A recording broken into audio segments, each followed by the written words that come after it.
Welcome to MR media Telangana. Telangana రాష్ట్రం ఏర్పడ్డదే నీళ్లు నిధులు నియామకాల మీద. ఇలా మళ్ళా నీళ్లు దోచుకొని పోయే కుట్ర జరుగుతా ఉన్నది బనకచెర్ల ప్రాజెక్టుతోని అనే అంశము తెర మీదకి వచ్చింది. ఈ అంశాల గురించి మనతో మాట్లాడడానికి సామాజిక ఆర్థిక రాజకీయ నిపుణులు వి ప్రకాష్ అన్న ఉన్నారు. అన్నతో మాట్లాడదాం. అన్నకు వెల్కమ్ చేద్దాం. అన్న నమస్తే. నమస్తే అమ్మ. ఎట్లున్నారు అన్న? మంచిదమ్మా, థ్యాంక్ యూ. రైట్ అన్న, ఏంది బనకచెర్ల ప్రాజెక్ట్ అంటే ఏంటి? ఈ బనకచెర్ల ప్రాజెక్టుతోని తెలంగాణ నీళ్ళని ఎట్లా తీసుకొని పోదామని ప్రయత్నం చేస్తాము? బనకచెర్ల అనేది ఒక రెగ్యులేటర్ అమ్మ. అది అంటే నీళ్లను ఎటు పంపాలి అని 3 తూములు ఉంటాయి ఆడ. ఒకటేమో శ్రీశైలం కుడి కాలువ, రెండవదేమో తెలుగంగ, ఈ మధ్యలోనేమో ఒకటి ఎస్కేప్ ఛానల్ అని చెప్పి ఇంకోటి పెట్టారు. ఈ మూడింటికి ఎటు పంపాలనేది రెగ్యులేట్ చేయడానికని ఒకటి కట్టారు, తూములు కట్టేళ్ళు. అయితే దానికి నీళ్ళు ఎక్కడి నుంచి వస్తాయంటే ఇంతకుముందు పోతిరెడ్డిపాడు నుంచి వచ్చేది. పోతిరెడ్డిపాడు కింద 18 కిలోమీటర్లు పోయినాక ఈ బనకచెర్ల ఉంటుంది. ఇది పాత కర్నూలు జిల్లా, ఇప్పుడు నంద్యాల జిల్లా. అయితే ఈ శ్రీశైలం రిజర్వాయర్ ఓకాడు ఉంటుంది, డ్యామ్ ఓకాడు ఉంటుంది, మధ్యలో గుట్టలు ఉంటాయి. ఈ రిజర్వాయర్కి వెనుక నీళ్లకు తీసుకుపోవడానికి కట్టింది అది. అయితే ఈ బనకచెర్ల ద్వారా రాయలసీమ ప్రాంతాలకు ఆడ కొన్ని ప్రాజెక్టులు కట్టారు. ఆ ప్రాజెక్టులకు నీళ్ళు ఇవ్వడానికి అని చెప్పి కృష్ణాలో నీళ్లు తక్కువ వస్తున్నాయి, పోతిరెడ్డిపాడు ద్వారా వరద జలాలు తీసుకుపోదామంటే ఇంతకుముందేమో వచ్చిన నీళ్ళని వచ్చినట్టు తీసుకుపోయేది. ఇప్పుడు కృష్ణా బోర్డు వచ్చింది. కృష్ణా బోర్డు వచ్చిన తర్వాత తీసుకుపోవడానికి వీలైతలేదు వాళ్ళకు. వరద జలాలు కాదు కదా, కొత్తగా వచ్చే నీళ్ళన్నీ ఇక్కడ జలాలే. పులిచింతల వలుగు పడితేనే అది వరద జలాలు అవుతుంది. అంటే శ్రీశైలం వలుగు పడాలి, నాగార్జునసాగర్ వలుగు పడాలి, పులిచింతలు పడాలి. అప్పుడు మాత్రమే వాళ్ళు పోతిరెడ్డిపాడు ద్వారా తీసుకుపోవాలి. కానీ ఇంతకుముందు ఆంధ్రప్రదేశ్ గవర్నమెంట్ ఉంది కాబట్టి అది వాళ్ళ కోసం వచ్చిన నీళ్ళని వచ్చినట్టు పలుకోపెట్టేవాళ్ళు. జగన్ ఉన్నప్పుడు కూడా ఆ శ్రీశైలంలో ఉన్న తక్కువ నీళ్ళున్నా కూడా తీసుకుపోవడానికి ఆయన 798 అడుగుల దగ్గరనే ఆయన ఒకటి నీళ్ళని తీసుకుపోయి ఏర్పాటు చేసుకున్నాడు. అయితే మనం కృష్ణా బోర్డు దగ్గర కంప్లైంట్ ఇచ్చాం అట్లా తీసుకుపోవద్దని. అయితే నీళ్లు పోయేటట్లు ఈనంగా కంప్లైంట్ ఇచ్చింది ఎవరైనా? కేసీఆర్ ప్రభుత్వం. మరి కేసీఆర్ జగన్ కు పర్మిషన్ ఇచ్చిండ్రా? అది వేరు, చెప్తా. అయితే ఇక్కడ ఏంటంటే నీళ్లు కృష్ణాలో తక్కువ ఉన్నాయి కాబట్టి వాళ్ళకు మనకు లొల్లు అవుతున్నాయి. చాలా కాలం నుంచి కొట్లాటలు అవుతున్నాయి నీళ్ళ మీద. కృష్ణా ట్రిబ్యునల్ కూడా విచారణ చేస్తూ ఉంది ఇప్పుడు తెలంగాణకు ఆంధ్రకు నీళ్ళని ఎట్లా పంచాలని. నికర జలాల మీదనేమో మనకు ఓన్లీ నాగార్జునసాగర్ ఉన్నది, జూరాల ఉన్నది, రాజోలి బండ అన్నీ ఇట్లున్నాయి. కానీ వరద జలాల మీదనే మనకు ఎక్కువ ప్రాజెక్టులు ఉన్నాయి. పాలమూరు రంగారెడ్డి కానీ, కల్వకుర్తి కానీ, నెట్టెంపాడు కానీ, ఎస్ఎల్బీసీ కానీ, ఇవన్నీ కూడా ఏంటంటే వరద జలాల మీదనే ఉన్నాయి కృష్ణాల. కాబట్టి వాళ్ళు వరద జలాల మీద పోతిరెడ్డిపాడు ద్వారా చాలా 350 టీఎంసీలు తీసుకుపోతున్నారు. వాస్తవంగా వరద తక్కువ వస్తుంది కృష్ణాకు. గోదావరిలోనేమో వరద ఎక్కువ వస్తుంది, ప్రాజెక్టులు తక్కువ ఉన్నాయి. అయితే ఇప్పుడు అక్కడ మనకు 968 టీఎంసీలు గోదావరిలో మనం వాడుకోవాలి. ఇప్పటివరకు తక్కువ వాడుకుంటున్నాం. అయితే మన నీళ్ళను మనం వాడుకోవడానికి అడ్డుపుల్లలు వేసింది ఎవరంటే చంద్రబాబు నాయుడు. లెటర్లు ఇచ్చిండు పర్మిషన్లు ఇవ్వద్దని. ఇప్పుడు వార్దా ప్రాజెక్ట్ అని 9 పైన వార్దా నది మీద కేసీఆర్ గారు ఉన్నప్పుడు ఒక ప్రతిపాదన చేశాడు. ఆ ప్రాజెక్టు ద్వారా 20 టీఎంసీలు పాత ఆదిలాబాద్ జిల్లా, ఆసిఫాబాద్, మంచిర్యాల ప్రాంతాలకు నీళ్ళు ఇవ్వాలని 2 లక్షల ఎకరాలకు. దానికి ఇంతవరకు 2.5 సంవత్సరాల నుంచి బీజేపీ ప్రభుత్వం అనుమతి ఇస్తలేదు. అనుమతి ఇవ్వద్దని నేను లెటర్ పెట్టిండు. తర్వాత కాళేశ్వరంలో 3వ టీఎంసీ, రోజుకు 3 టీఎంసీలు ఎత్తుకోవాలని మళ్ళీ ఒక రివైజ్డ్ రిపోర్ట్ ఒకటి డిపిఆర్ పంపిళ్ళు. ఒక పక్కన ఆ పనులన్నీ అయిపోయినాయి 30,000 కోట్లతో కాళేశ్వరంలో భాగంగా. పనులన్నీ అయిపోయినా కూడా దానికి అనుమతి ఇవ్వకుండా అడ్డుపడ్డాడు. ఆయన అట్లే చెప్తాడమ్మా, ఎందుకంటే ఆయన ఇచ్చిన లెటర్స్ ఉన్నాయి కదా. ఆయన అంటే ఆయన గవర్నమెంట్ ఇస్తే ఆయన ఇచ్చినట్టు కాదు, ఆయన సెక్రటరీలు ఆ లెటర్లు ఉన్నాయి. అయితే ఆయన 3వ టీఎంసీకి అడ్డుపడ్డాడు. ఇప్పుడు సమ్మక్క బ్యారేజ్ అని ఉంది మన దేవాదుల కోసం కట్టిళ్ళు. దేవాదుల శ్రీరామ్ సాగర్ 2వ దశకు నీళ్ళు వస్తలేవని కట్టారు. అది తుపాకులగూడెం దగ్గర ఉంది, 7.5 పైన. ఛత్తీస్గఢ్ నుంచి ఇప్పటికీ నో అబ్జెక్షన్ రాలే, బీజేపీ గవర్నమెంట్ ఉంది ఆడ. దానికి కూడా అభ్యంతరం పెట్టిండు. దాని కింద భద్రాచలంకును ఆ దేవాదుల మధ్య తుపాకులగూడెం మధ్యలో మనుగురు ఉంటుంది. మనుగురు దగ్గర దుమ్ముగూడెం ప్రాజెక్ట్ అని ఇదివరకు దాన్ని సీతమ్మ సాగర్ అన్నారు. ఇప్పుడు ఆ సీతమ్మ సాగర్ బ్యారేజ్ కూడా పర్యావరణ అనుమతులు రాలే. ఇవన్నీ పెండింగ్ ఉన్నాయి. ఇవి రాకుండా బనకచెర్ల ప్రాజెక్టుకు పోలవరం నీళ్ళని తీసుకుపోవాలని ఆయన ఏదైతే ప్లాన్ చేస్తున్నాడో దానికి అనుమతి ఇచ్చారనుకో వీటికి ఇవ్వకుండా. అయితే ఈ నీళ్ళల్లో ఎట్లుంటుందంటే ముందు ఎవరు వాడుకుంటే వాళ్ళకి హక్కులు ఉంటాయి. దాన్ని రైపేరియన్ రైట్స్ అంటారు. రైపేరియన్ రైట్స్ అంటే ప్రపంచంలో 150 దేశాల వాళ్ళు నీళ్ళని పంచుకుంటారు ఇంకో దేశాలతో. భారతదేశం ఇప్పుడు 7 దేశాలతో నీళ్ళని పంచుకుంటుంది.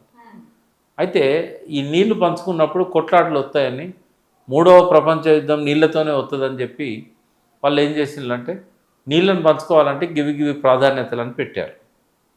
మొదలు నీళ్ళ మీద హక్కు ఎవరికి ఉంటుంది అంటే ఎవరు ముందు వాడుకున్నారో వాళ్ళకు ఉంటుంది.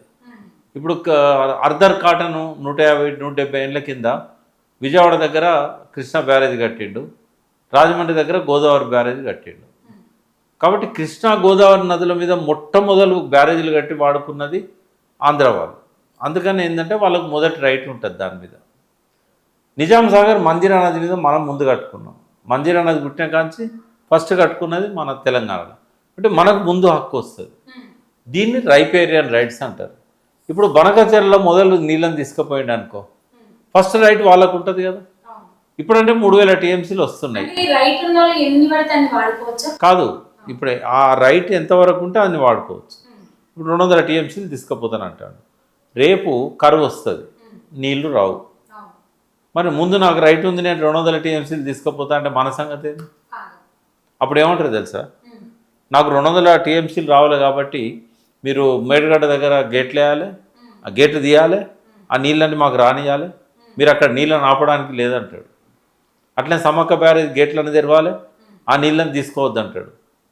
సీతారామ దగ్గర కూడా గేట్లను తీయాలి, మీరు తీసుకోవద్దు అంటాడు. అంటే ఖమ్మం జిల్లా ఎండిపోతుంది. దేవాదుల కింద ఇలా 5-6 జిల్లాలు కొత్త జిల్లాలు ఉన్నాయి. పాత వరంగల్ జిల్లా, నల్గొండ జిల్లా ఇవన్నీ ఉన్నాయి. మరి ఇవన్నీ ఆగం కావా? అందుకే మనం ఏమన్నామంటే లేదు మనము మా అనుమతులు ముందు ఇచ్చినాక ఆ తర్వాత ఇంకా కొన్ని కండిషన్లు మనం పెడుతున్నాం. ముందు మాకు అడ్డుపుల్లలు తొలగాలి. ఇప్పుడు నిన్న చర్చలకు సిద్ధమని చంద్రబాబు నాయుడు చర్చలకు సిద్ధం అన్నప్పుడు సామరస్యంగా పరిష్కారం చేసుకోవాలంటే, నీతో కూర్చొని మాట్లాడాలంటే ముందు నువ్వు వేసిన లెటర్లో వెనుకవ తీసుకున్నాకనే మనం కూర్చుందాం.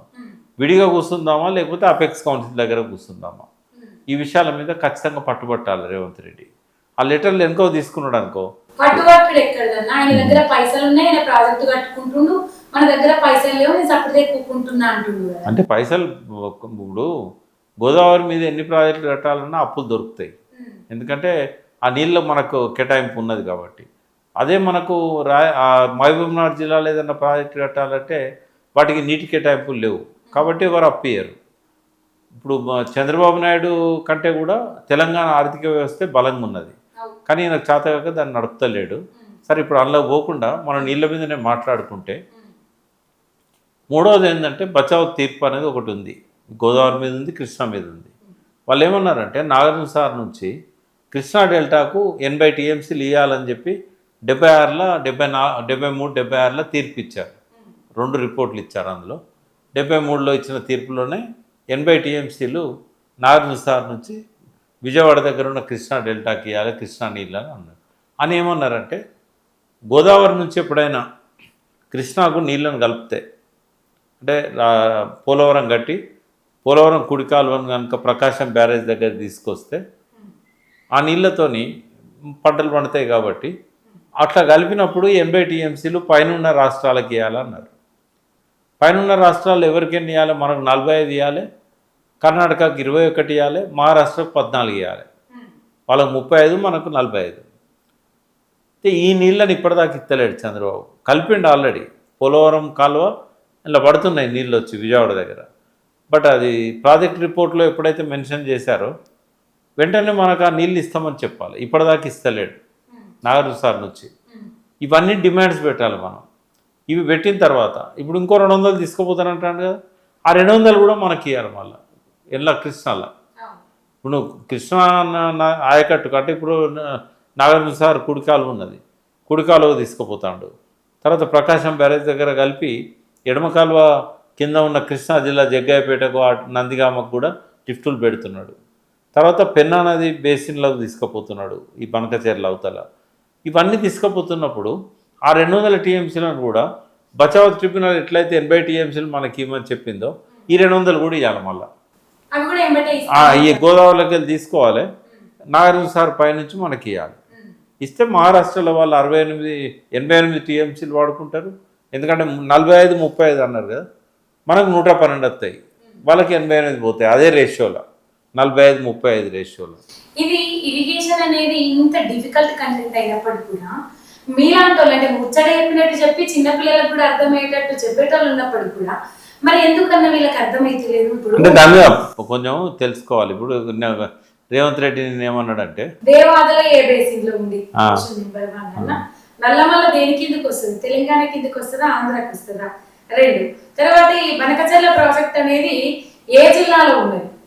మరి వాళ్ళేమో ప్రకాశం జిల్లా అంటారు, మీరేమో నంద్యాల అంటారు. పాత కర్నూలు ఇప్పుడు నంద్యాల అంటారు. అంటే ఇప్పుడు బనకచెర్ల అనేది ఆదిత్యనాథ్ దాస్ ఆయన అడిగిండు రేవంత్ రెడ్డి, ఈ బనకచెర్ల ఏ జిల్లా ఉన్నదని. అంటే ఆయన ప్రకాశం జిల్లా అన్నాడు. ప్రకాశం జిల్లా కాదు అది, పాత కర్నూలు, ఇప్పటి నంద్యాల జిల్లా. అది పోతిరెడ్డిపాడు పక్కనే ఉంటుంది. అది నందికొట్కూర అవన్నీ ఊర్లన్నీ ఆత్మకూర ఆ ఏరియాలనే ఉంటాయి. అయితే అది తప్పు చెప్పిండు ఆదిత్యనాథ్ దాస్. ఆయన దాదాపు 15 ఏళ్ళ నుంచి ఇరిగేషన్లో పనిచేసినోడే. సమైక్య రాష్ట్రంలో కూడా కార్యదర్శిగా చేశాడు, ఆంధ్రాలో కూడా దానికే పనిచేశాడు.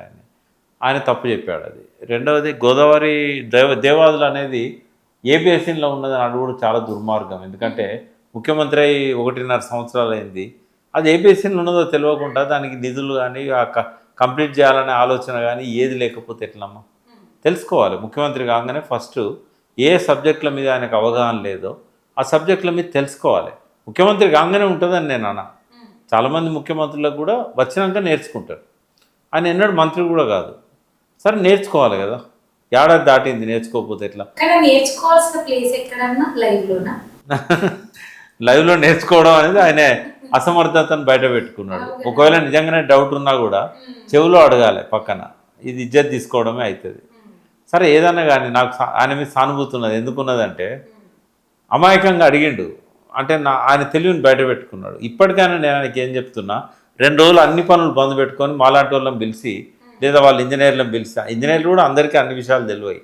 ఇప్పుడు ఒకటి చెప్తాను నేను, మోటుగా అనిపిస్తుంది కానీ మనం ఇంట్లో వండుకుంటూ ఒక్కొక్క కూర వండుకుంటాం, ఒక షారీ చేసుకుంటాం. ఇదివరకు ఊళ్ళల్లో ఇంటింటి పోయి అడకచ్చుకునేటోళ్ళు కదా, వాళ్ళు ఏం చేస్తారు, ముళ్ళిప్పంగానే 10 కూరలు ఉంటాయి అందులో. అవునా? ఎవరు మంచిగా తింటున్నారు? వండుకున్న వాళ్ళవా లేకపోతే అడకచ్చుకున్న వాళ్ళ?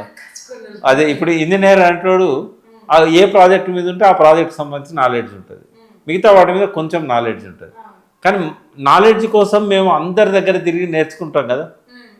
వాస్తవంగా అన్ని విషయాల మీద మాకు అవగాహన ఉంటుంది. ఇప్పుడు నేను ఇప్పటికీ అడుగుతా, తెలంగాణలో అన్ని ప్రాజెక్టులు తిరిగిన ఇంజనీర్ అన్నారు.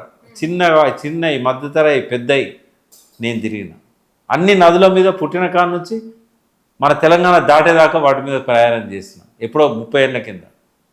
అంటే మాకు ఉంటుంది అవగాహన. నేను ఇంజనీరింగ్ చేయలే కానీ నాలెడ్జ్ సంపాదించుకున్నాను. అంటే ఆయన ఎవరినైనా పిలుచుకోవాలి. ఎంతోమంది ఉన్నారు, శ్యాంప్రసాద్ రెడ్డి గారు ఉన్నారు, రిటైర్డ్ ఇంజనీర్స్ ఉన్నారు, ఎంతోమంది పిలుచుకొని బోర్డు మీదనో లేకపోతే ఆ టీవీ మీదనో మీరు రాత్రిగా పొద్దుగాలు లేసి అట్లన్నా మరి తెలుసుకోవాలి ఏ ప్రాజెక్ట్ ఎక్కడ ఏంది అని. నేను అట్లా చాలామంది రాజకీయ నాయకులకు చెప్పాను.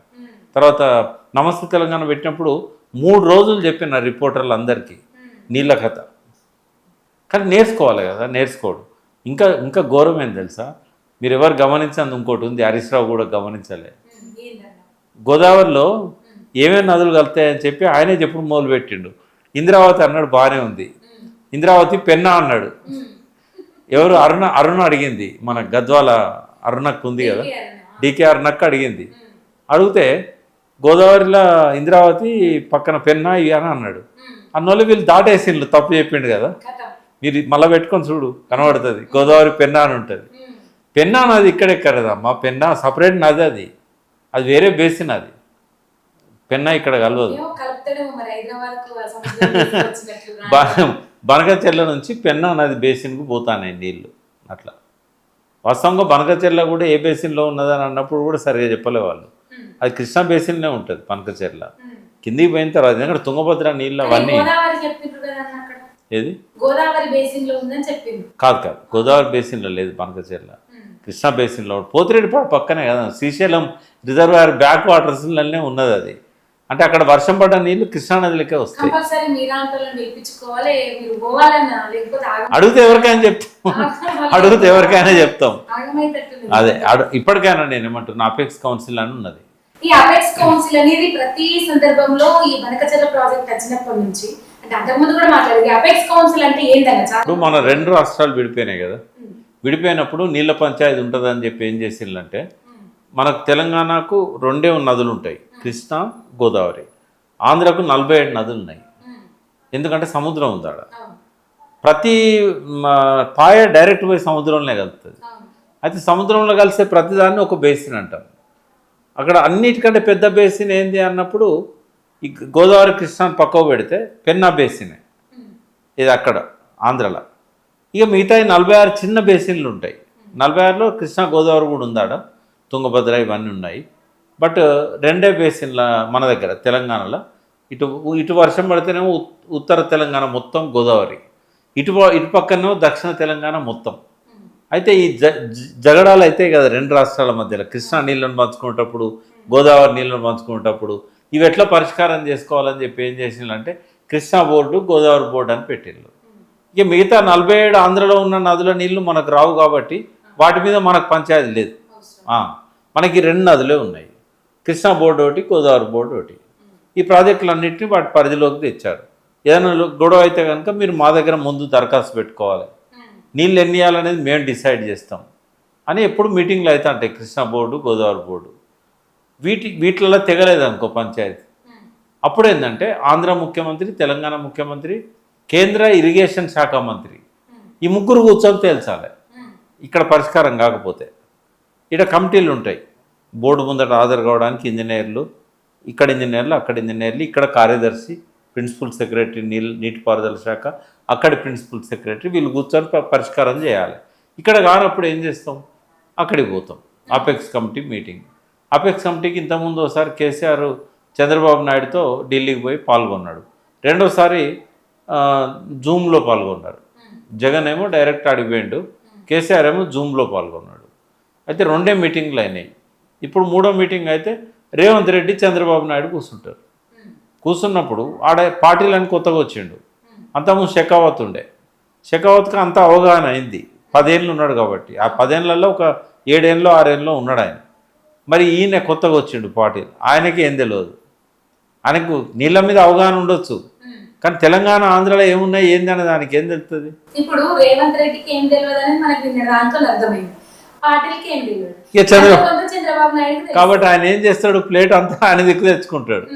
అందుకే ఇప్పుడు అవగాహన పెంచుకోవాలి రేవంత్ రెడ్డి. అక్కడ పోయేటప్పటికి ఆడపోయి కూడా గిట్లనే అడుగుతాడా, దేవాదులు ఎక్కడన్నదని. అదే ముఖ్యమంత్రికి అవగాహన ఉండాలి. ముఖ్యమంత్రి అయినాకనే 1.5 ఏడాదిన్నర ఎక్కువ టైమే, 2 రోజుల్లో నేర్చుకోవచ్చు అమ్మ కూర్చుంటే. ఇప్పుడు వాళ్ళు తెలంగాణ ప్రయోజనాలు కాపాడాలంటారు. అది ఇప్పుడు అంటే రేవంత్ రెడ్డి ఏమంటుండు, ఈ బంకచెర్లకు మేము ఒప్పుకోమని చెప్తున్నాడు. కాబట్టి బీజేపీలకు కూడా ఇబ్బంది లేదు. వాళ్ళు కూడా ఏమంటారంటే 2 ప్రాంతాల ప్రయోజనాలను కూడా కాపాడండి అని చెప్తారు, మింగలేక కక్కలేక. ఎందుకంటే ఆడ చంద్రబాబు మద్దతు ఇస్తాడు బీజేపీకి కేంద్రంలో. మరి ఆయన ఏమైనా నొచ్చుకుంటాడేమో గట్టిగా మాట్లాడితే, అందుకని అటు చెప్పలేక ఇటు చెప్పలేక. చంద్రబాబు నాయుడు పెట్టిన ప్రెస్ మీట్ లో బీజేపీ వాళ్ళు కూడా ఏం వ్యతిరేకిస్తలేరనే మాట మాట్లాడిండు. అవును, వాళ్ళు కూడా ఏం వ్యతిరేకిస్తలేరు, కానీ వాళ్ళు గట్టిగా నిలబడరు. ఎందుకంటే కేంద్రం ఇప్పుడు, అందుకే కిషన్ రెడ్డి రావాల్సి ఉండే ఆ మీటింగ్కి, బండి సంజయ్ రావాల్సి ఉండే, వాళ్ళిద్దరు డుమ్మగొట్టిండ్రు. పోనీ ఇక్కడ కొంతమంది ప్రిపేర్ అయిన ఎంపీలు, వాళ్ళని కూడా పంపలేదు. ఇప్పుడు విశ్వేశ్వరరెడ్డి గారు కొంత నేను మాట్లాడాలని ప్రిపేర్ అయ్యండి, ఆయనను కూడా రానియలేదు. అవి ఎంతమంది ఎంపీలని రావచ్చు దానికి, బట్ ఇద్దరినే సెలెక్ట్ చేసి పంపిండ్రు, రఘునందన్ను అరుణను. ఇక కొద్దిగా రఘునందన్ మాట్లాడినట్టున్నాడు. ఓవైసీ అసలు ప్రిపేర్ అయ్యి మాట్లాడాడు, అసదుద్దీన్ ఓవైసీ గట్టిగా డిమాండ్ చేసిండు తెలంగాణ రైట్స్ని. అయితే ఏదేమైనా కూడానమ్మా ఈ నీళ్లను సామరస్యంగానే పరిష్కారం చేసుకోవాలి. అందుకని చంద్రబాబు నాయుడు వరద జలాలన్నీ మాకే కావాలనకుండా కేసీఆర్ గారు అప్పుడు ఏమన్నాడంటే లెటర్ ఇచ్చాడు కేంద్రానికి. 3000 టీఎంసీల వరద జలాలు ఉన్నా, 2000 టీఎంసీలు ఉన్నా, 1000 టీఎంసీలు ఉన్నా, ఇప్పుడున్న రేషియో ఏంటంటే 960 అనేది మనం వాడుకుంటున్నాం, 512 వాళ్ళు వాడుకుంటారు. ఇది మొత్తం 1480 టీఎంసీలను బచావత్ ట్రిబ్యునల్ మనకిచ్చింది. ఈ రేషియో ఎట్లయిద్దంటే 65-35 అవుతుంది. ఈ వరద జలాలు కూడా 65-35 లెక్కనే పంచుకోవాలి. 3000 ఉంటే కనుక 1900 మనకు వస్తాయి, 1100 వాళ్ళకు వస్తాయి. 1900 మనకు వస్తాయి కదన్నా. మరి ఎందుకు రేవంత్ రెడ్డి 1000 మాకు ఇచ్చిపెట్టారు గోదావరి నుంచి, 500 మాకు ఇచ్చిపెట్టారు కృష్ణా నుంచి అని మిగతా అన్ని పట్టుకపోండి అని గ్రీన్ సిగ్నల్ ఇచ్చినట్టే చెప్తుంది. ఆయనకు అవగాహన లేదు. ఒకటి చంద్రబాబుకి ఎట్లా మనసు నొప్పియకుండా మాట్లాడాలనేది ఉంటుంది కదా. ఎందుకంటే ఆయన అంతా పెంచింది, పెద్ద చేసింది అంతా. ఇలా ముఖ్యమంత్రి ఏంటంటే తెలుగుదేశం త్యాగం చేసింది. ఆయన పోటీ కూడా పెట్టలేదు ఆయన మీద. ఎక్కడ ఆయన మీదే కాదు, ఈ రాష్ట్రంలో పోటీ పెట్టలేదు వాళ్ళు. అంటే రేవంత్ రెడ్డిని కాంగ్రెస్లో పంపింది కానీ, రేవంత్ రెడ్డికి పిసిసి ప్రెసిడెంట్ చేయడానికి కానీ, రేవంత్ రెడ్డిని ముఖ్యమంత్రి చేయడంలో కానీ, కేసీఆర్ మీద తను కక్ష తీర్చుకునే పరిస్థితి లేదు కాబట్టి ఓసారి కలిసిండు కాంగ్రెస్తో కలిసి కేసీఆర్ను దెబ్బతీయాలని. అది ఉల్టా కొట్టింది. ఉల్టా కొట్టిన తర్వాత ఇక రేవంత్ రెడ్డి ముందు పెట్టిండు. రేవంత్ రెడ్డి తెలంగాణ కాబట్టి రేవంత్ రెడ్డి వల్ల ఆంధ్ర ప్రయోజనాలను అనలేరు కదా ఎవరు. ఆయన ముందు పెట్టి శిఖండిలాగా ఈయన యుద్ధం చేస్తున్నాడు. అది కథ.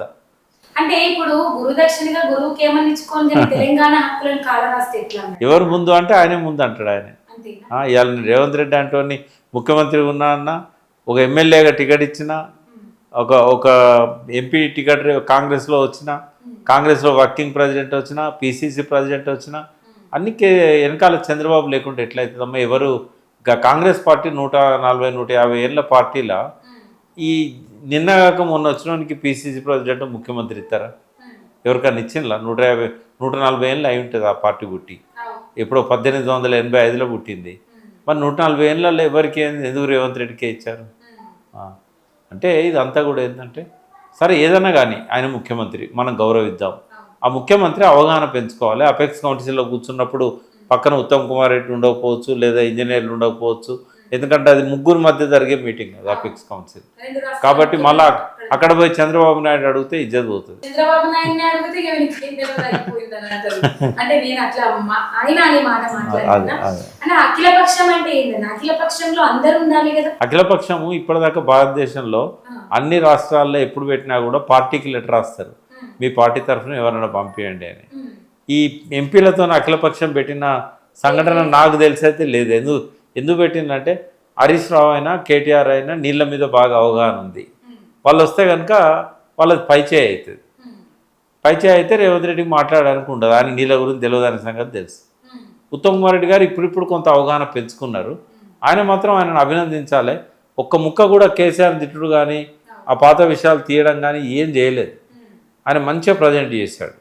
కానీ ఈయన ఆ మీటింగ్ అంతా అయిపోయాక ఎట్లుంటుందమ్మా? ఇప్పుడు అందరు కలిసి బంతికి కూర్చున్నారు, భోజనాలు చేస్తున్నారు. ఇక మారన్నం పెట్టుకొని పెరుగు కలుపుకునే టైంలో ఇంత పెండ తీసుకొచ్చేస్తే ఎట్లుంటుంది?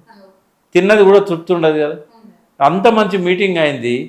అందరూ ఒకే గొంతుతోని చంద్రబాబు నాయుడుకి అల్టిమేటం ఇచ్చేది పోయి దాన్ని దెబ్బతీయడానికి ఈ ఆవు కథ మొదలుపెట్టిండు.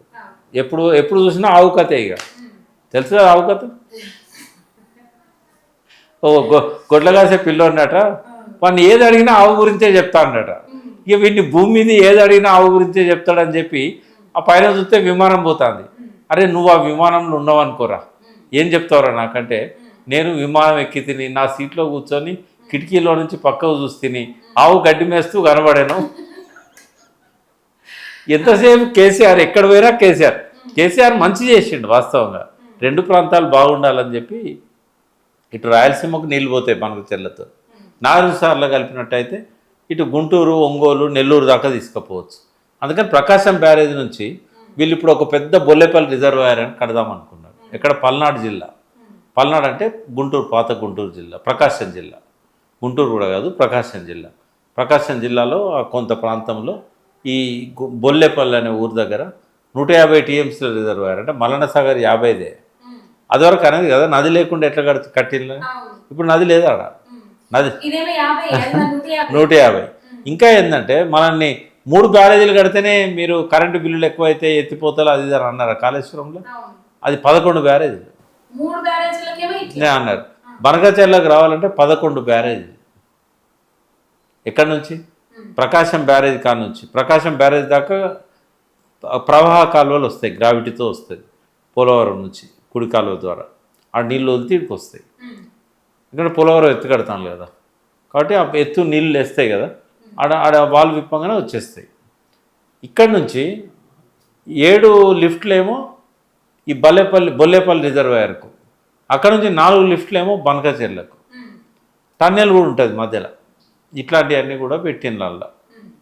అయితే నల్లమల గురించి నిన్న రేవంత్ రెడ్డి అన్నది కొంచెం అది రాంగ్ పోయిందేమో అనిపించింది. ఎట్లా అంటే ఆయన అన్నది ఏంటంటే ఇది మన తెలంగాణ ప్రాంతం నల్లమలలో ఉందా, ఆంధ్ర ప్రాంతం నల్లమలలో ఉందా అని. ఎందుకంటే నల్లమల 2 ప్రాంతాల్లో ఉంది, ఇటు తెలంగాణలో ఉంది, అటు ఆంధ్రలో ఉంది. ఒకవేళ ఆ ఉద్దేశం ఇది కాకపోతే రేవంత్ రెడ్డి చూస్తే మస్తు ఖుషి అవుతుంది. అంటే ఎందుకంటే అట్లా మనం తప్పనాలి ఒప్పుకోనాలి అడిగేటప్పుడు ఏమైందంటే సరిగ్గా అడగలే. ఇది ఎల్లున్నది నల్లమల అన్న తెలంగాణ ఆంధ్ర అన్నాడు. అనేవారు మనం ఏమనుకుంటాం, మీరు చెప్పింది కరెక్టే, నల్లమల తెలంగాణలో ఉందో ఆంధ్రలో ఉందో తెలియదు ఆయన మహబూబ్నగర్ అని అనుకుంటాం. ఆయన అడిగింది అది కాదు. ఆ పర్టికులర్ బొల్లేపల్లి రిజర్వాయర్ కావచ్చు లేదా ఏదో ఒక అంశం మీద ఆయన ఏమడిగిందంటే ఇది నల్లమల ఆంధ్రలో ఉందా తెలంగాణలో ఉందా అంటే నల్లమల 2 దిక్కున్నది కాబట్టి ఈ పర్టికులర్ ప్రాంతము ఆంధ్రలో ఉన్న నల్లమల్లో ఉందా తెలంగాణలో ఉన్న నల్లమల్లో ఉందా అనేది. నల్లమల అనేది తెలియదని నేను అనుకోను, ఎందుకంటే పాలమూరు కాబట్టి. ఇంత పేలకపోనని నా అభిప్రాయం. ఎందుకంటే వాళ్ళు ఊకే నేను నల్లమల్ల అడవులకి వచ్చినా తొక్కుకుంటూ వచ్చినా నల్లమల్ల అడవులకి వచ్చినా అని ప్రతిసారి చెప్తారు కదా అన్న. దానికి దీనికి కంపారిజన్ చేసుకొని బాగా హైలైట్. అంటే రాజకీయాలలో సెటైర్స్ ఉండాలమ్మా, సెటైర్స్ ఉండాలి. హరీష్ రావు వేసింది మంచి సెటైరే ఉండాలి, కానీ అడిగేటప్పుడు స్పష్టత ఉండాలి. ఇప్పుడు ఉదాహరణ బొల్లేపల్లి ఉంది, ఇది నల్లమల టన్నెల్ నల్లమలలో వేయాలి, నల్లమల కింద నుంచి టన్నెల్ వేయాలి. మరి టన్నెల్ తెలంగాణ నల్లమలకి వెళ్ళేయాలన్నా ఆంధ్ర నల్లమలకి వెళ్ళేయాలన్నా నీళ్ళ గురించి తెలిసిన వాళ్ళకైతే డౌట్ రాదు, ఖచ్చితంగా అది ఆంధ్ర నల్లమల అని అర్థమవుతుంది. కానీ ఆయనకు ఆ డౌట్ వచ్చింది, తెలంగాణ నల్లమల ఆంధ్ర నల్లమల తెలియదు కాబట్టి జాగ్రఫికల్ కూడా ఆయనకు కొంత అవగాహన లేక. సరే ఏదున్నా ముఖ్యమంత్రి కాబట్టి ఆయన అవగాహన పెంచుకోవాల్సిన అవసరం ఉంది. అపెక్స్ కౌన్సిల్లో ఆయనే మాట్లాడాలి కాబట్టి అవగాహన అక్కడికి పోయేవరకే పెంచుకోవాలి. ఆయన ఈ బనకచెర్ల నిర్ణయంతో తెలంగాణ రాష్ట్రానికి నిజంగానే హక్కులు పోతాయి, నీళ్లు పోవు, హక్కులు పోతాయి, నీళ్లు పోవు. నీళ్ళు ఇప్పుడు పోవు, తర్వాత పోతాయి. ఎట్లా అంటే కరువు వచ్చినప్పుడు ఏమైంది, ప్రాణహితలో 280 TMCలే ఉన్నాయని చెప్పింది సిడబ్ల్యూసి. యావరేజ్గా 75 ఏళ్ళ యావరేజ్ తీశారు. 75% ఆధారపడ్డ జలాలు అంటారు. అయితే 280లో 180 మనమే తీసుకుపోతున్నాం, ఇది కాళేశ్వరం ద్వారా. అవసరమైతే 3వ TMC పెట్టుకున్నాక ఇంకా 240 కూడా తీసుకుపోతాం మనం, ఎందుకంటే మనకు హక్కులు ఉన్నాయి నీళ్ళ మీద. ఇప్పుడు వచ్చే నీళ్ళు ఎన్ని ఉంటాయి, 60-70 TMCలే ఉంటాయి. కరువు అయితే అది కూడా రాదు. పై రాష్ట్రాల్లో మనలాగానే ఎక్కువ లిఫ్టులు పెట్టుకున్నారు అనుకో, తక్కువ నీళ్ళు వచ్చినప్పుడు వాళ్ళు అక్కడనే రూల్ ప్రకారం పోరు, వచ్చినాయి కదా నీళ్ళు వచ్చినాయి కదా అని ఎత్తిపోసుకుంటారు. ఇప్పుడు పోతిరెడ్డిపాడు కాడ రూల్స్ నడుస్తానయా, నడతలేవు కదా, అప్పుడు కష్టమవుతుంది. మేడిగడ్డ దాకా వచ్చుడే కష్టమవుతుంది. మేడిగడ్డ దాకా వచ్చినాక మనం తలుపులు వేసుకుంటాం, ఎత్తిపోసుకుంటాం, అక్కడి నుంచి సుక్క నీరు రాదు కిందికి. ఓన్లీ వరద వచ్చినప్పుడే వస్తుంది తప్ప వేరే టైంలో రాదు. ఇక ఇంద్రావతి ఉన్నది, దాని కింద ఇంద్రావతి ఎక్కడి నుంచి వస్తుంది, ఛత్తీస్గఢ్ నుంచి వస్తుంది. వాళ్ళు ఏమన్నారు, ఇదివరకు పెద్ద పెద్ద బాహుబలి పంపులు లేనప్పుడు మేము ఏం చేసుకోవాలా, నీళ్ళు మా అడవులకి వెళ్ళి గోదావరిలో కలుతాయి. అడవులలో మేము వ్యవసాయం చేయలేము, పరిశ్రమలు పెట్టలేము. మా అంటే ఒక విద్యుత్ శక్తి కోసం, జల విద్యుత్ కోసం ఒకటి భూపాలపట్నం అనే ఒక ఊరు ఉంటుంది ఇంద్రావతి నది మీద, అక్కడ ఒక జల విద్యుత్ ప్రాజెక్టు కట్టుకోవాలని అనుకున్నారు. అది కట్టలేదు ఇంకా. అయితే మేమేం చేసుకోవాలి, ఆ నీళ్లు గోదావరిలో పోయేటి మీరు వాడుకోవచ్చు అన్నారు. ఇప్పుడు కేసీఆర్ ఎప్పుడైతే కాళేశ్వరం కట్టిండో మేము కూడా పెద్ద పెద్ద పంపులు పెట్టి మా ఛత్తీస్గఢ్లో మెట్ట ప్రాంతాలున్నాయి, మేము ఆడికి తీసుకుపోతాం నీళ్ళు అని అన్నారు. ఇది అందరికీ అసలు బనకచెర్ల కూడా పోలవరం నుంచి లింక్ చేయాలనే ఆలోచన రాపోవు. ఈ కాళేశ్వరంలో పెద్ద పంపులు పెట్టారు కాబట్టి ఆయనకు దారి దొరికింది. పెద్ద నీళ్ళను కూడా లిఫ్ట్ చేసుకోవచ్చు, ఎక్కువ నీళ్ళను కూడా. అంటే అదివరకు చంద్రబాబు నాయుడు ఇక్కడ SLBCలో పంపులు పెట్టిండు లిఫ్ట్లు, అదే పెద్ద లిఫ్ట్లు అప్పుడు 20 మెగావాట్లు 30 మెగావాట్లు. బట్ ఇక్కడ 139 మెగావాట్లు. పాలమూరు రంగారెడ్డి వరకు 145 మెగావాట్లు. అంటే ఎన్ని మెగావాట్లైనా పెట్టుకోవచ్చు. కేసీఆర్ 500 కిలోమీటర్ల పైన తీసుకుపోతాడు, 600 మీటర్ల ఎత్తు తీసుకుపోతాడు. మేమెందుకు తీసుకుపోవద్దు? ఇంకా వాళ్ళ తక్కువ ఉంటుంది ఎత్తు, సముద్రం ఉన్నది కాబట్టి తక్కువ ఎత్తు ఉంటుంది. కాబట్టి ఇప్పుడు ఆలోచనలన్నీ వచ్చినాయి. వచ్చిన తర్వాత ఇప్పుడు వాళ్ళు ఎవరికి వాళ్ళు నీళ్ళని వాడుకోవాలనుకుంటే మహారాష్ట్రలో ఆయన ఫడ్నవీస్ ఆ రోజు కాళేశ్వరం ఓపెనింగ్కి వచ్చాడు. తెల్లారే పోయి వార్దాన వేణగంగ నది మీద ఆడ ప్రాజెక్టు ఒకటి ఎత్తిపోతల ప్రాజెక్టు పెట్టాడు. అంటే ఎవరికి వాళ్ళు ఎత్తిపోసుకోవాలనుకుంటే నీళ్ళు ఎట్లొస్తాయి? కాబట్టి 3000 టీఎంసీలు ఎప్పటికి వస్తాయి అనేది ఇదివరకు వచ్చినాయి, వెనకట ప్రాజెక్టులు లేనప్పుడు వచ్చినాయి, ఇప్పుడు రావు. ఇప్పుడు అవసరాలు పెరిగినాయి, జనాభా పెరిగింది, వ్యవసాయం పెరిగింది, పరిశ్రమలు పెరిగినాయి, పట్టణాలు పెరిగినాయి. ఇప్పుడు అట్లా రావు. రాబోయే రోజుల్లో కరువు వచ్చినప్పుడు ఏమవుతుంది? ముందు మాకు హక్కు ఉన్నదని చెప్పి మన మేడిగడ్డ గేట్లు అయినారు, సమ్మక్క బ్యారేజ్ గేట్లు అయినారు, సీతారామ బ్యారేజ్ గేట్లు అయినారు. మాకు హక్కు ఉన్నదని ముందు వాడుకుంటారు. అందుకే హక్కులు పోతే భవిష్యత్తులో నీళ్ళు పోతాయి. అందుకని నీళ్లు పోవు కానీ రాను రాను పోతాయి. అన్న ఇది ఇప్పుడు మేడిగడ్డ గురించి మాట్లాడుకుంటే ఒక్క మేడిగడ్డ పోయినంత మాత్రాన, మేడిగడ్డలో 2 పియర్స్ ఉండినంత మాత్రాన కాళేశ్వరం పోయినట్టు కాదని మీలాంటి నిపుణులు చెప్తా ఉన్నారు. నిన్న మాట్లాడుకుంటా రేవంత్ రెడ్డి ఒక అంశం మాట్లాడింది అన్న, గుండెకాయ లాంటిది. అంటే హరీష్ రావుకు గుండెకాయ తీసేస్తే తెలుస్తుంది, మేడిగడ్డలో 2 పియర్స్ ఉండినంత మాత్రాన ఏమైతుంది అని మాట్లాడుతుండు హరీష్ రావు అని చెప్పేసి మాట్లాడిందన్న. నిజంగా మేడిగడ్డ అనేది కాళేశ్వర ప్రాజెక్టు గుండెకాయనా? అంటే అది లేకపోతే నడవదు. మేడిగడ్డ గుండెకాయ కాదు.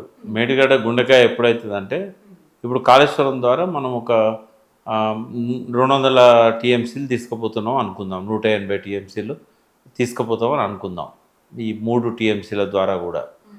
అయితే అందులో ఒక 20-30 టీఎంసీలు 40 టీఎంసీలు మేడిగడ్డ ద్వారా వస్తాయి.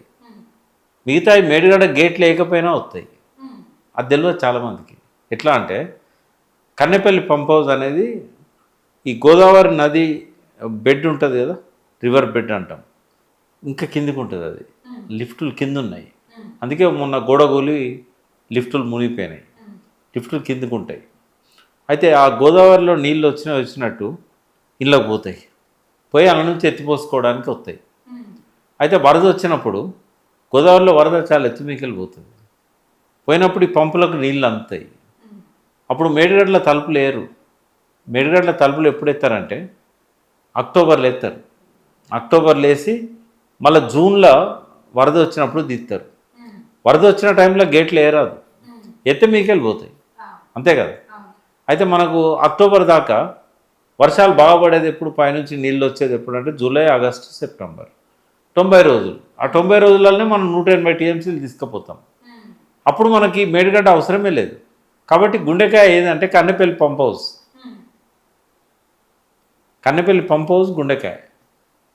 మిగతాదంతా మన అన్నవాహికలాగా అక్కడ దాకా, ఏది మల్లన సాగరు, కొండపోచమ్మ సాగర్ దాకా మన పేగులు, పెద్ద పేగులు అవన్నీ. మధ్యలో కార్యం ఏంటంటే మిడ్ మానేర్ డ్యామ్, ఎల్లంపల్లి అనుకోవచ్చు. అయితే ఇక్కడ ఏంటంటే మన కన్నెపల్లి పంప్ హౌస్ నుంచి 150 టీఎంసీలు 180 టీఎంసీలు తీసుకుపోవచ్చు. మరి మేడిగడ్డ అవసరం ఎప్పుడు వస్తుంది? మేడిగడ్డ అవసరం ఎప్పుడు వస్తుంది అంటే వర్షాలు బాగా తగ్గి వరద బాగా తగ్గుతుంది. అయితే మన దగ్గర ఖరీఫ్, రబీ 2 పంటలు పండించుకుంటారు. అయితే ఖరీఫ్లో మనము సెప్టెంబర్ దాకా నీళ్ళని ఎత్తిపోస్తూనే ఉంటాం. ఆ టైంలో చెరువులు ఖాళీ అవుతాయి, కుంటలు ఖాళీ అవుతాయి, వాగులు ఖాళీ అవుతాయి. ఎందుకంటే సెప్టెంబర్ లాస్ట్ వరకు వర్షాలు ఆగిపోతాయి. అయితే మనం ఏం చేస్తాం, నింపుకుంటాం, అన్నిట్లో ఖాళీ అవుతున్న కొద్దీ నింపుకుంటాం. అయితే ఆ ఉన్న నీళ్ళన్నీ కూడా మనకు 2వ పంట నాట్లకు పనికి వస్తాయి. కొంత పొట్టకొచ్చే వరకు కూడా వరికి సరిపోతుంది. కానీ కోతలకు వచ్చేసరికి నీళ్ళు అందాయి. అప్పుడు ఏమైందంటే మేడిగడ్డ దగ్గర మనం అక్టోబర్లో గేట్లు ఎత్తారం కదా, ఫస్ట్ రోజుకు ఒక టీఎంసీయో లేకపోతే సగం టీఎంసీ నీళ్ళు వస్తాయి, అక్కడ ఆగుతాయి. 16 టీఎంసీల కెపాసిటీ అది. దాన్ని ఒక 10 టీఎంసీలో 8 టీఎంసీలో మనం ఆపుకున్నట్టయితే వచ్చినట్టు ఎత్తిపోసుకోవచ్చు. అంటే ఒక 4 రోజుల కన్నా 2 టీఎంసీలు వస్తాయి, మళ్ళీ 4 రోజులకు ఇంకో 2 టీఎంసీలు వస్తాయి. అటు 11 పంపులు పనిచేయనీయకుండా 1 పంపు 2 పంపులో పనిచేస్తాయి. ఈ నీళ్ళు ఏం చేస్తాం, ఈ ఖాళీ అయిన మిడ్ మానేర్లో నింపుకుంటాం, ఎల్లంపల్లిలో నింపుకుంటాం. ఈ నది అంతా నీళ్ళు ఉంటాయి ఇక్కడ దాకా. ఇవన్నీ లిఫ్ట్ చేసుకుంటూ పోతూ ఉంటాం. ఎప్పటిదాకా? గోదావరిలో వరద ఆగిపోయేదాకా. వరద ఎప్పుడు ఆగిపోతుంది? లాస్ట్కి 500 క్యూసెక్కులు వస్తుంది అన్నట్టు, మే నెలలో రోజుకి 500 క్యూసెక్కులు అంటే 20 రోజులు వస్తే 1 టీఎంసీ అవుతుంది. ఇక ఆ టైంలో మనం పెద్దగా అవసరం ఉండదు. రిపేర్ల కోసం మేడిగడ్డ గేట్లు ఎత్తి రిపేర్లు చేసుకుంటాం ఏమైనా ఉంటే. అంటే ఏప్రిల్ దాకా మనం గేట్లు వేసుకుంటే మనకి ఏప్రిల్ కల్లా పంటలు చేతికి వస్తాయి. రబీ పంటలు. రెండో పంటకే మనకు మేడిగడ్డ అవసరం. కాబట్టి చాలామంది తెలియక ఈ మన కూనంనేని సాంబశివరావు గారు కూడా అట్లే అన్నారు, మేడిగడ్డ పోయిందంటే అంత పోయినట్టే కదా, తెలియక మాట్లాడతారమ్మా. ఇప్పుడు సాక్షాత్తు ముఖ్యమంత్రికి నీళ్ళ గురించి తెలియదంటే ఏం మాట్లాడతాం? ఇక మిగతా వాళ్ళకు నాలెడ్జ్ ఉందా లేదా అని ఎందుకు ప్రశ్నించాలి మనం? ఫైనల్ గా ఈ బనకచెర్ల ప్రాజెక్ట్ ఆపే ప్రసక్తి ఉన్నదా? ఆగుతాడా? అంటే ఇప్పుడు అపెక్స్ కౌన్సిల్లో రేవంత్ రెడ్డి ఆపితే ఆగుతుంది. అంటే ఆపినా కూడా ఇంకొక సమస్య ఉంది. ముగ్గురు ఉంటారు కదా, జలశక్తి మంత్రి చంద్రబాబు నాయుడు, వాళ్ళిద్దరు ఒక దిక్కున్నాడు అనుకో, ఆ రెండోట్లతోని అది మళ్ళీ పోతుంది, ఆగది. అయితే రేవంత్ రెడ్డికి లాభం ఏంటంటే ఎట్లాగో తెలంగాణ కోసం ఆయన పనిచేయడు, ఆయన చంద్రబాబు కోసమే పనిచేస్తాడు. కానీ చంద్రబాబుని ఎదుర్కొన్నట్టుంటే రాహుల్ గాంధీ దగ్గర మార్కులు పడతాయి. మీరంతా తప్పు చెప్తున్నారు, మొన్న ఎంత గట్టిగా ఫైట్ చేసిండు, ఎందుకంటే ఆయనకు తెలుసు మనం ఆపలేమని. ఎందుకంటే 2:1 కదా. ఇక్కడ కొట్లాడినా కూడా మొన్న అఖిలపక్షం పెట్టి ఎట్టి పరిస్థితుల్లో మాకు ఇంత కావాలంటాడు కదా, అదంతా మేకపోతు గాంభీర్యమే. ఎందుకంటే ఈయనను చంద్రబాబుకి ఏజెంటు, లేకుంటే బీజేపీ కన్సర్నల్ ఉన్నాడు, మోడీకి బాగా దగ్గర అవుతున్నాడు, రాహుల్ గాంధీ అపాయింట్మెంట్ ఇస్తలేడా అంటున్నారు కదా. అయితే తనను తాను ఎలివేట్ చేసుకోవడానికి ఇది పనికొస్తుంది మేడిగడ్డ, ఇది మన బనకచెర్ల. గట్టిగా మాట్లాడతాడు, ఇంకా గట్టిగా మాట్లాడతాడు. ఆడ కూడా లోపల ఏం మాట్లాడతాడు కానీ బయటకు వచ్చి చంద్రబాబు మీద గట్టిగా అరుస్తాడు. ఇదంతా రేపు చూడబోతాం మనం. కానీ 2:1 మళ్ళీ బనకచెర్లకు పర్మిషన్లు వస్తాయి. ఇప్పుడు అందుకే కేసీఆర్ ఇప్పుడు జలసాధన ఉద్యమం మళ్ళీ మొదలు పెడుతున్నాడు. నేను చాలా రోజుల నుంచి నెత్తి నోరు కొట్టుకొని మొత్తుకుంటున్నా, మీరు రాండి సార్, మీరు వస్తేనే మళ్ళీ తెలంగాణలో నీళ్ళ సోయి రావాలి. ప్రజలకు ఆ నీళ్ళ సోయి రాలేదు, తెలంగాణ సోయి వచ్చింది కానీ నీళ్ళ సోయి రాలేదు. మళ్ళీసారి మొదలు పెడదాం. అప్పుడు 40 రోజులు నడిపినాం మేము. నేను అప్పుడు జనరల్ సెక్రటరీ ఉంటుంది. 2002 నవంబర్ 25 నుంచి 23 నుంచో 25 నుంచో జనవరి 6 దాకా, ఇది 2003 జనవరి 6 దాకా 40 రోజులు జలసాధన ఉద్యమం నడిపినాం. వాళ్ళు ఒక అద్భుతంగా క్యాసెట్లలో కేసీఆర్ మాట్లాడిన మాటలు 10 నిమిషాల మాటలు ఉంటాయి ప్రతి ప్రాజెక్టు మీద. తర్వాత అందులో చాలా పాటలు ఉన్నాయి. ఇది పక్కన కృష్ణమ్మ ఉన్న ఫలితం ఏమీ లేకపోయే, తలాపునా పారుతుంది గోదారి, నీచేను నా చెల్క ఎడారి, ఇట్లాంటి చూడు నల్లగుండ సుక్క నీరు లేని దాన, ఇట్లాంటి చాలా పాటలు, నీ గుండె నిండా ఫ్లోరైడ్ బండ అని ఇట్లా చాలా పాటలు ఉన్నాయి. ఈ పాటలన్నీ కూడా జలసాధన ఉద్యమం ద్వారా బయటికి తీసుకొచ్చినాం. అయితే ఆ పాటలతో కొంత ఉత్తేజితులైనలు, కానీ అప్పుడు తెలంగాణ సోయి ఎక్కువ వచ్చింది నీళ్ళ సోయి కంటే. నీళ్ళు ఇత్తలేరు అనేది మాత్రం తెలుసు. ఇప్పుడు ఏంటంటే నీళ్ళని ఎట్లా మలుపుకోపోతుండ్రు అనే దాని మీద మళ్ళీ సోయి తెప్పియాలి. ఇప్పుడు ఇది వాళ్ళు మాత్రమే చేయగలుగుతారు, బీఆర్ఎస్ పార్టీ ఇంకెవరు చేయలేరు. వాస్తవంగా సిపిఐ సిపిఎం లాంటి పార్టీలు చేయాలి ప్రజలతో ఉండేటి, కానీ వాళ్ళ చేతులు ముడుచుకొని కూర్చునే వరకు వీళ్ళు చేస్తారు. రైట్.